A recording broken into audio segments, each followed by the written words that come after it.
What's up, YouTube? I'm your host, Zane. I'm back at it again to bring you guys another banger video.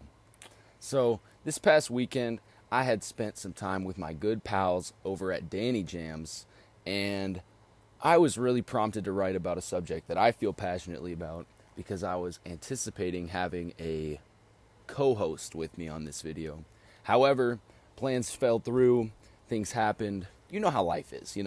So instead, I'm in my backyard. I'm going to have to talk about it by myself, and I hope you can still gain some valuable information from what I'm about to talk about today.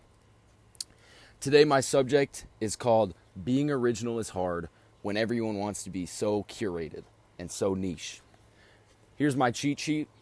I wrote it up when I was at Danny Jams. We were sitting at lunch, and I was being an introvert while others were being an extrovert. Sorry, y'all. Let's not waste any time, and let's get this bad boy done. Living in a world where so many of our endeavors are handled exclusively online, we've come to a point where most first impressions are made through what others see in our curated online presences. Originality and just how niche you can be holds genuine weight in these scenarios. I believe when it comes to making genuine connection, it is counterproductive to have concerns in relations to these curated spaces. Essentially, what I'm saying is meeting new people and meeting people you have no relations to is really hard because, one, we have so many people who are like chronically online, constantly scrolling through people you may know or the quick ad on Snapchat, and so they're always looking at your profiles, they're always looking at your accounts, and a lot of people are very judgmental in doing so, and it just makes it a lot harder to meet someone who is genuinely curious about who you are rather than curious about what you present yourself as online. I was just talking to my mom about this. Personally, I post a lot of stuff online, and in doing that, it can come across as kind of arrogant or like full of myself sometimes.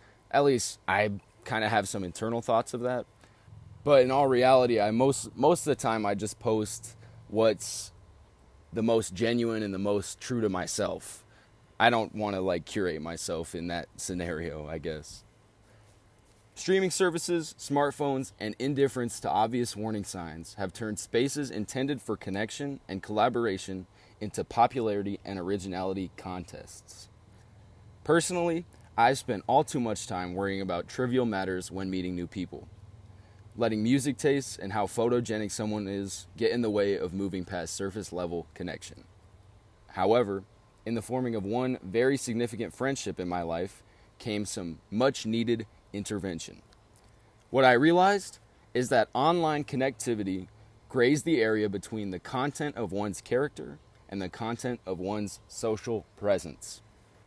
In those same scenarios where people are viewing your stories, viewing your spaces, viewing your profiles before they might even know you, they have the ability to make baseless assumptions of who you are based on what sliver of your life they get to see in those spaces. Personally, I think that's whack. More and more, I find myself applauding those who find themselves off the grid because they are immune to those toxic environments. Even in my own life, a lot of the times if I find myself too concerned with what's going on online, what's going on Instagram, or whatever the case, I find myself really needing to delete those apps, delete that negativity, get rid of that bad energy in my life so I can be more focused on what's going on in the real world, not in the online world. Because at the end of the day, the online world is still going to be there, and no matter how much time passes, the World Wide Web realistically isn't going anywhere. And so you can spend as much time offline as you want, and eventually you can still catch yourself up later. Are you really going to miss out on that much if you don't like your friend's post or comment on it? Probably not. Also, speaking of tap in, I just made an Instagram post at Zane Voller, same handle as the one that you're viewing on this here YouTube channel. As a people, I feel we've gotten overly accustomed to letting social media do the actual socializing for us, and realistically, it's from a collective laziness and lack of motivation. Why would you go out and approach someone new when you can add them on socials and test your luck? I think I might have the answer. Because in-person connection compels both parties to be unapologetically themselves. There's no filter. You have to be exactly who you are, and you have to be genuine. And that's important because if you're not genuine to somebody else, or if they're not genuine to you, you're never going to get past surface level connection. You're never going to get to something deeper that you truly desire. As people, we strive to be understood. We strive to be seen. We strive to be known. You know what I mean? And it's impossible to get to that point if you're not willing to show yourself, to be yourself in the presence of other people. You have to be original. You have to be yourself. You can't pretend to be somebody else or pretend to be this curation, this image, this thing that you aren't. You know what I mean? I know so many people who will post this, that, and the other online, and in person they act completely different. They talk completely different, you know. I try to be as myself as I can in my posts, you know. If that means putting 2 paragraphs in the caption, so be it, you know what I mean? I'm still portraying what I want to portray at the end of the day. Now, I feel like we've kind of avoided the title a little bit, but the thing is so much of online presence is you have to be niche, you have to be curated, you have to know all these different things, all these different underground, whatever the case may be. Really, it's all about how much you know or how tapped in you are. And if you're an American and you're a fan of the NFL, that's like the most entry level sport as an American you can be a fan of.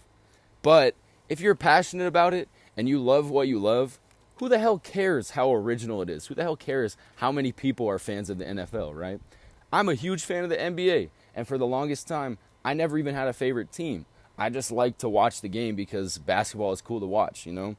But I would have people telling me like, "Oh, you know, you're just a fake fan. You're just pretending." You know what I mean? And it's like, what's it to you, bruh? I can be a fan of whatever the hell I want to be a fan of, and that shouldn't affect anybody else. You know what I mean? If anything, interests are just how people fill their free time, you know?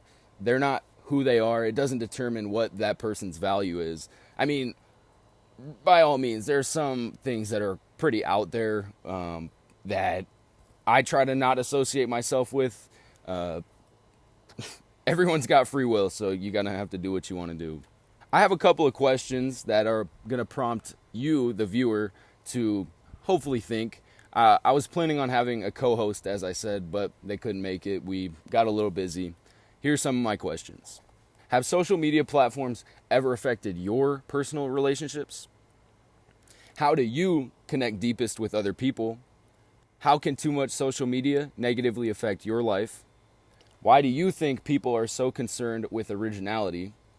And if in-person connection is inherently deeper than online connection, then why are so many people content with strictly online connection? You know, honestly, when I was in high school, meeting a girl on Snapchat through Quick Ad, that was a viable option. But now that I'm an adult and I have a little bit more of a conscious mind, I really think about it sometimes and I'm like, nah, dude, you're going to have to go out and meet the girl of your dreams, bro. You're going to have to change your fate because Quick Ad ain't going to do it for you. You know what I mean? Honestly, using social media to meet new people is easier than doing so in person. And in some cases, it will save you some embarrassment. But those embarrassing and honest moments are some of the most genuine. Not putting ourselves physically out there can and will leave so much to be desired. Do the dumb things. Be yourself. Don't have no filter, you know? If you do that, then your impression will be infinitely deeper than that of your Instagram page. Next time you meet someone new, even if your initial connection is made online, leave your interpretation of them up to in-person experience and not your online fantasy. You might just be surprised how much deeper of a connection it establishes. That's all I got in the script.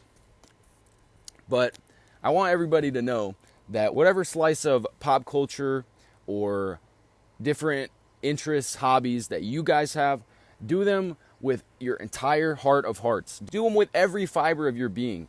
And don't let anybody's opinions on them or their negative outlooks on them thinking you're a nerd. Don't let that change anything about what you like, what you're going to do. And I put that on Biller Grave. I hope you can read that. We're going to wrap this up today. If you have any questions, comments, or concerns, go ahead and leave them down below. I hope you gained something out of me yapping in this video.